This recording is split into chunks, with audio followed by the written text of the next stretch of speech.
Welcome to this lecture series in linear algebra.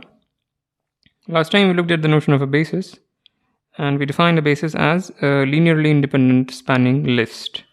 So the way we have defined a basis, it is already always finite, because let me not get into infinite lists and all that. So a basis is defined as a linearly independent spanning list. And a vector space is called finitely generated if there exists a finite subset of the vector space which spans the vector space. Right, and we saw as a very simple argument that every finitely generated vector space has a basis. All right, today we'll be proving a very fundamental result in linear algebra, which is at the backbone of the everything else that we are going to do. And let me not spoil it. Here are the problems, and here is the main main theorem. So we found some finitely generated vector space over a field f, which we suppress. So f is the base field. Okay. And suppose there is a basis of size n is some positive integer. Yeah, so when I say V is a finitely generated vector space, just let us assume that it is not the trivial vector space. There is more than one element in it. It doesn't matter, nothing goes wrong, but still. So let V be a basis, suppose V has a basis of size n.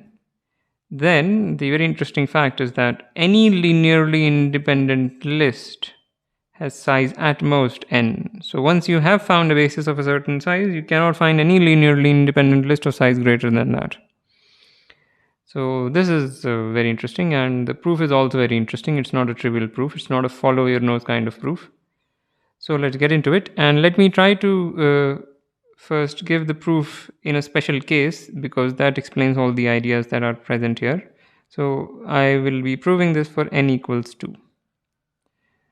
So basically I'm assuming that there is a basis of size 2 for the vector space, and I will be showing that if you pick any arbitrary independent linearly independent list of vectors, then that list will cannot have size more than 2.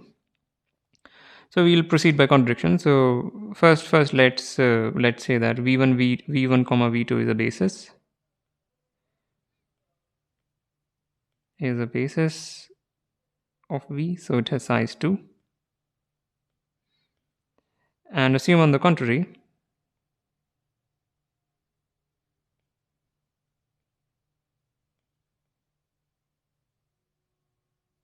that there is a linearly independent list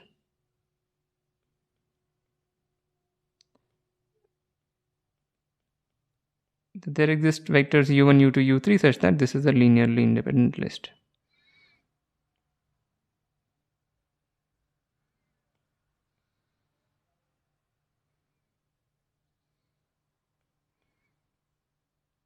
Okay, so we want to produce a contradiction. All right. So now since v1 comma v2 is a basis, we have v1 comma v2 comma u1 is linearly dependent. Simply because since this is a basis, this spans the entire vector space, and therefore u1 is in the span of this list.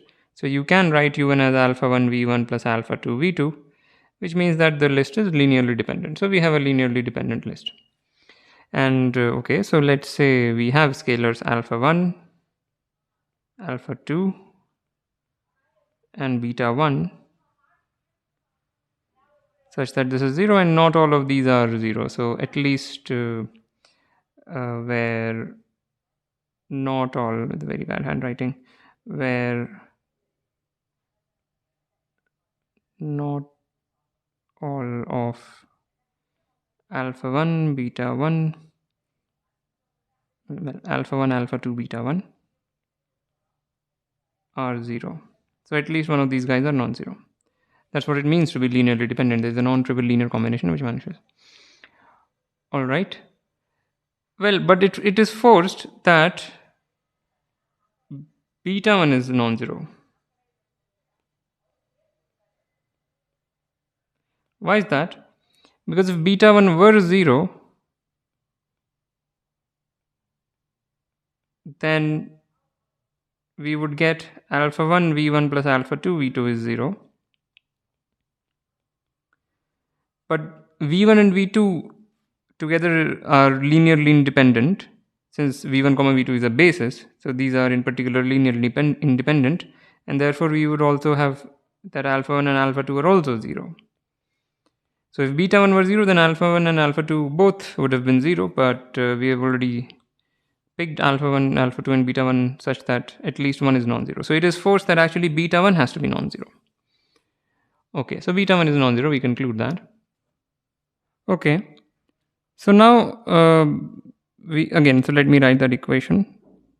Alpha 1 v1 plus alpha 2 v2 plus beta 1 u1 is 0. This is non-zero. But now suppose alpha 1 and alpha 2 both were 0. Then what we would have is beta 1 u1 equals 0, which would mean that beta 1 is 0 because u1 is a non-zero vector. Why is u1 non-zero vector? Because this is a linearly independent list. Any vector in a linearly independent list has to be non-zero.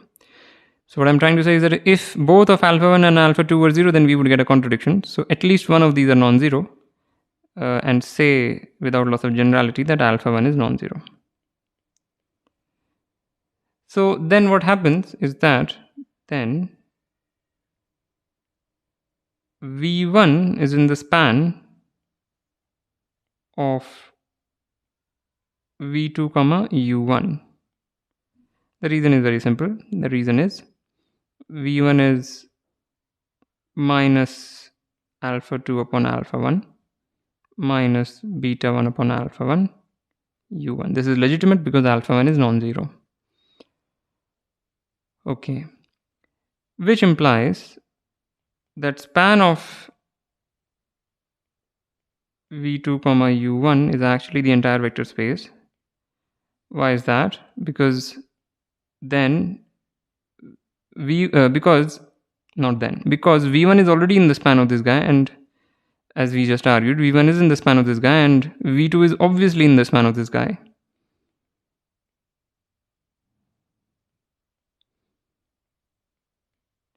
So with these two things, since v1 and v2 together span the entire vector space, we see that v2 and u1 also span the entire vector space. Okay, so we have that. And now this implies that the list v2 comma u1 comma u2 is linearly dependent.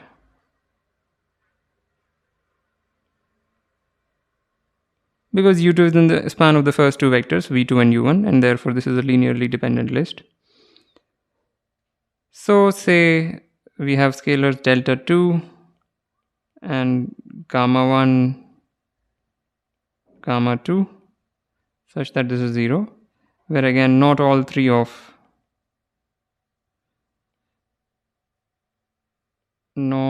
of these three things are 0. At least one is non-zero. Okay. So this implies that delta 2 is non-zero. Why? Because if delta 2 were 0, then we would have this sum is 0, but u1 and u2 are assumed to be linearly independent. In fact, u1, u2, u3 together are linearly independent. So of course u1 and u2 are linearly independent. And hence gamma 1 and gamma 2 would be forced to be 0. So delta 2 cannot vanish.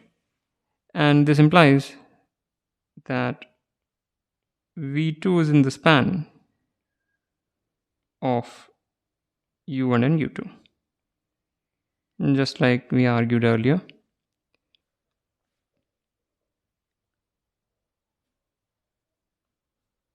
So if we look at this equation and this equation, what we conclude from these two orange boxes is that v2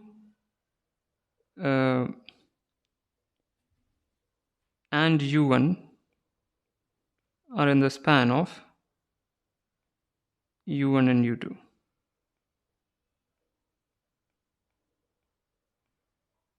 Why is that? Well, you don't need the first orange box, forget about that.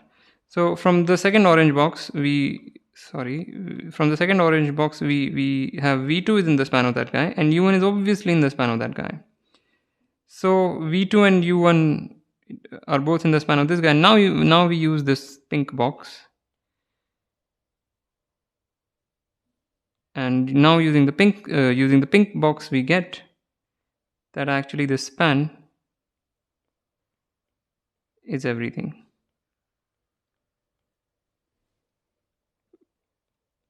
Which implies u3 is in the span of these two vectors.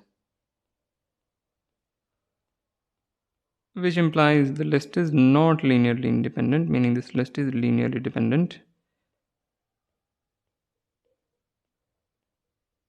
Is a linearly dependent list, and that's a contradiction.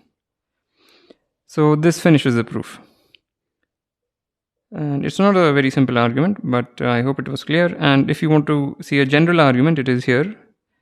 I will not be reading this out. You can pause the video and read it. This is the first page of the argument, and this is the second page of the argument. Okay, so let me just show you the theorem once again. It says that if V is a finitely generated vector space, and we have some basis of a given size n, then any linearly independent list cannot have size more than n. No linearly independent list has size more than n. So that's very interesting. And now this leads to a conclusion, is that any two bases of a finitely generated vector space have the same size. So if b and b prime are two bases, then, and say the length of the first, there are n entries in the first one and m entries or n prime entries in the second one, then, well, we have a basis of size n and a linearly independent list of size n prime. So by the previous theorem, we have n prime less than equal to n. And at the same time, we have a basis of size n prime and a linearly independent list of size n. So by the previous theorem, we also have the reverse inequality, and therefore n prime equals n, and that's it. That's the proof of this thing.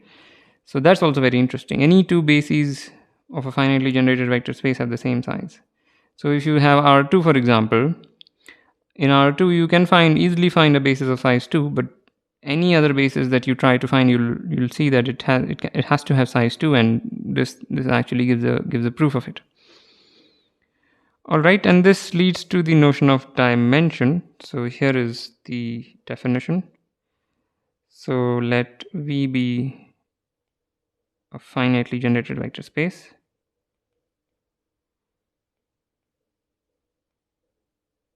The dimension of V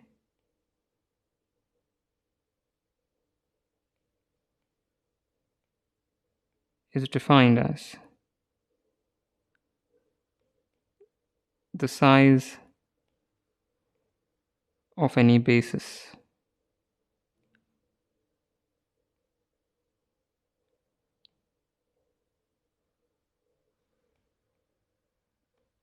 of V.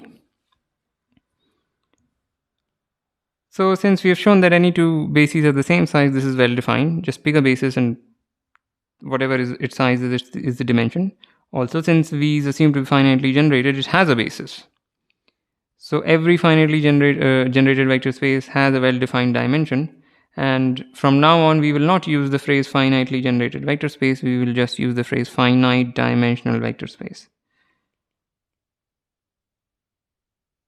It's the same thing as finitely generated vector space, but we will use the second phraseology because this is what is used in textbooks. So, okay, we have defined what dimension is. And another simple consequence of the previous thing. So suppose B has a basis of size n, then any linearly independent list of size n is also a basis. These statements are a little bit different from each other, but they are more or less tightly connected. You can imply one from the other. Okay, so let B be a basis of size n, that's given, and we want to show that, so let this be a linearly independent list.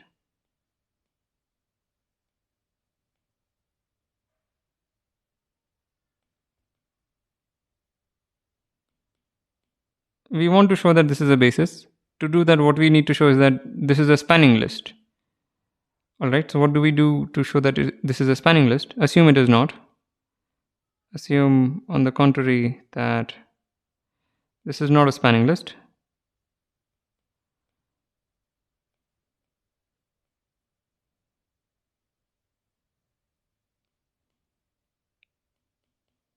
Then there is some vector v such that v is not in the span of these vectors. And this implies, this is the crucial point to note, thus this is a linearly independent list.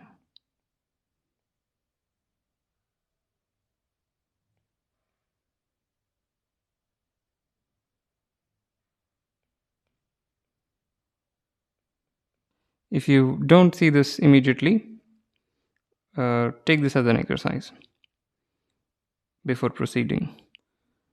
Okay, but then we would have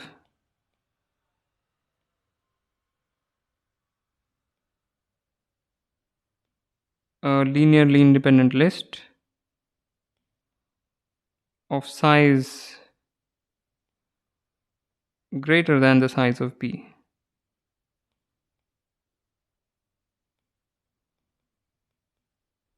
Which is not possible by the previous theorem, because no linearly independent list has its size exceeding the size of any basis. So that's it. That's the end of the proof, because this brings us to the required contradiction. All right, so that's very nice. And now let us look at some examples. So this is more or less the same examples, but let me do the details. So define E1 as 1, 0, dot, dot, dot, 0. E2 as 0, 1, 0, dot, dot, dot, 0. And En as 0, 0, dot, dot, dot, 0, 1. So this is a basis. If you define B as E1 up to En, then this is a basis. It's very easy to check. I leave that as an exercise. In fact, the ditto same conclusion holds for F to the N. So this thing is still a basis. And you can check that again. It's the exact same proof as for the reals. So no matter what this is, it could be the complex field, the rationals, whichever field, it doesn't matter. This is a basis. This is called the standard basis of these spaces. What about this guy? So here I'm assuming that X is finite. Let's say this has n elements. So here is how one can form a basis. Define, so for each X in capital X, define delta X as the function which takes y to 1 if y equals x and 0 if y not equals x. It just detects whether or not the given thing is x or not. So then, and let's say x equals x1 up to xn, hardly matters. So then delta x1 comma dot dot dot delta xn is a basis of this vector space maps x comma f. Why is that? Because if f in this is arbitrary, first of all, we are showing that this is a spanning list. Then what is f? You can easily check that f is nothing but f of x1 delta x1, f of xn delta xn. So that is easy to check, because if you feed xi on both sides, you'll see that both sides become equal. And for the linear combination thing, if summation alpha I delta xi is 0, then let us call this function f. If this function is f, then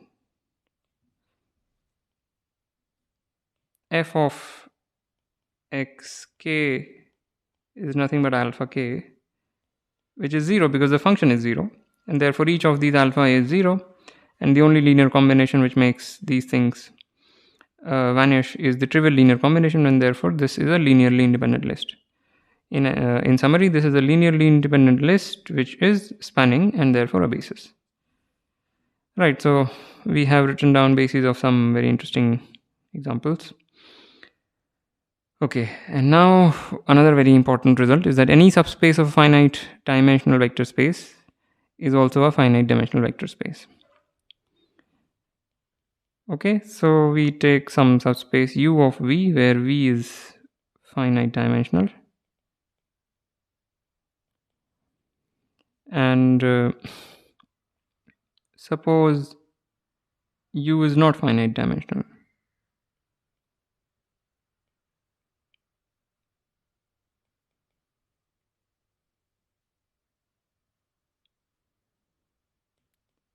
Which means that there is no finite subset of U which spans U. Okay, let us say for concreteness that n is the dimension of V. So dim V is how we denote dimension of V.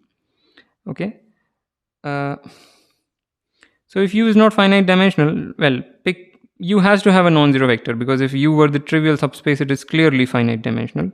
So pick some U1 in the space U which is non-zero. And since U is not finite dimensional, this vector cannot span the entirety of the vector space U, because otherwise U would be finite dimensional.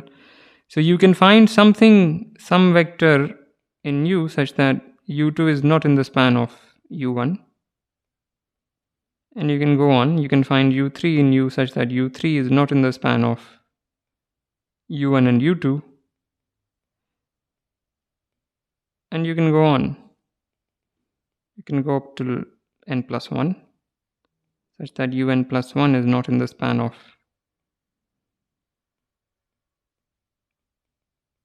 the first n.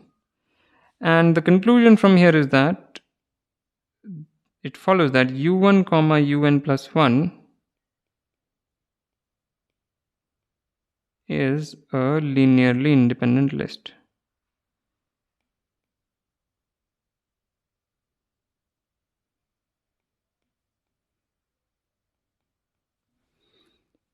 So why is that? This is because, let me arrange some space. This is because if this were a linearly dependent list, then we would have this kind of thing.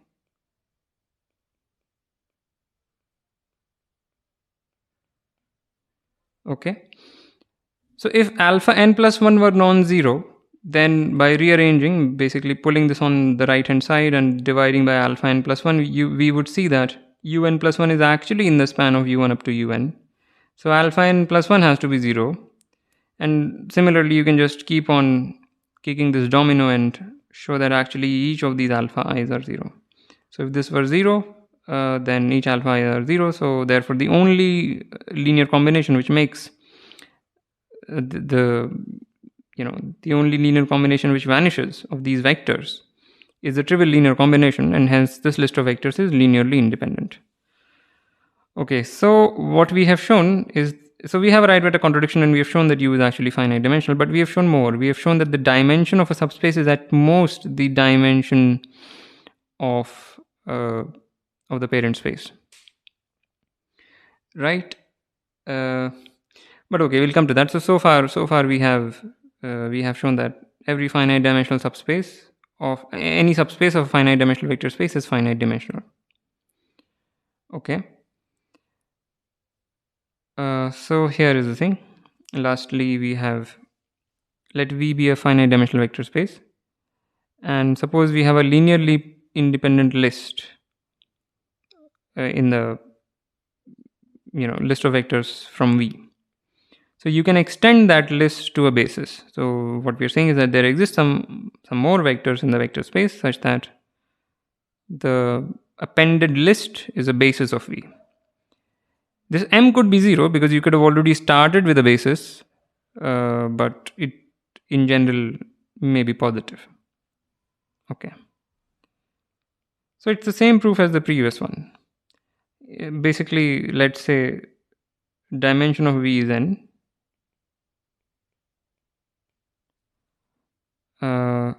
So if u1 up to if v1 up to vk is not a basis,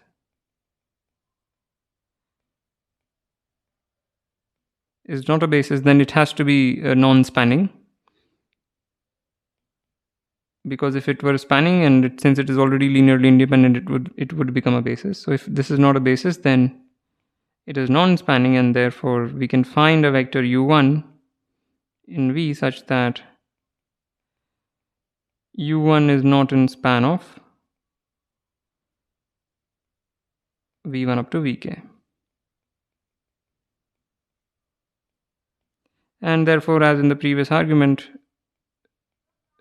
this is linearly independent.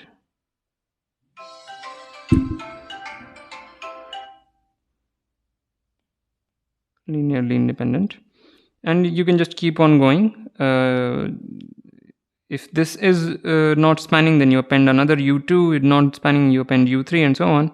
And ultimately, since you cannot go on forever because you cannot produce a larger than dimension size of linearly independent list. No linearly independent list can have size greater than n. So you have to stop at some point, and therefore you can extend the given linearly independent list to a basis. When you stop, you will have a linearly independent spanning list, and that will be a basis. Okay. So this we will refer to the extension lemma, and a corollary, if you want to call it that, is that if U is a subspace of V, subspace of a finite dimensional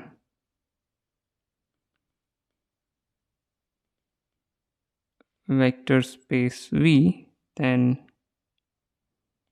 dimension of U is at most the dimension of V.